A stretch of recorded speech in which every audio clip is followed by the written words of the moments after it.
In this lesson, we're going to take a look at how to estimate division problems using compatible numbers. Let's say we have the problem 368 divided by 5. Alright, before we begin, we have to know a couple of things. The divisor here is the 5, and the dividend is the 368. And what I always tell my students when they're estimating division problems is I always tell them, underline the first two digits of the dividend. And then ask yourself, what in the divisor's times tables is closest to those first two numbers that you underlined in the dividend. So they go through their multiples, and eventually they end up with something like a list of multiples for 5 that include 30, 35, and 40. And these are the ones that are closest to 36. So I have them underline, circle, or highlight the one that is closest to 36. And now we use that to create a new problem. So instead of 368, we turn that 36 into the 35.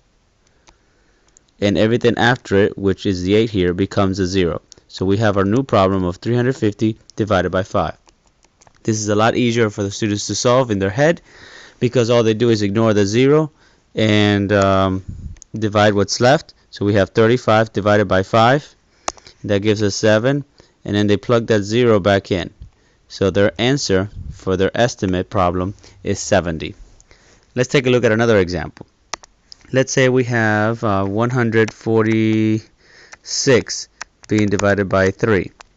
Again, they underline the first two digits of the dividend and ask themselves what in the 3's times tables, which multiples of 3, are closest to 14.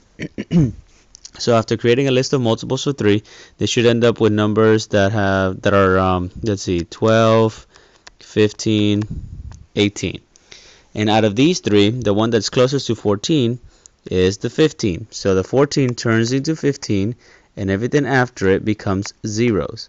So we have 150 divided by 3 as our new estimate problem.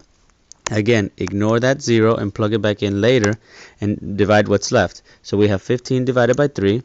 That equals 5, and plug that 0 back in, and you end up with 50.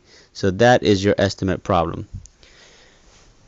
Thank you for watching, and see you next time.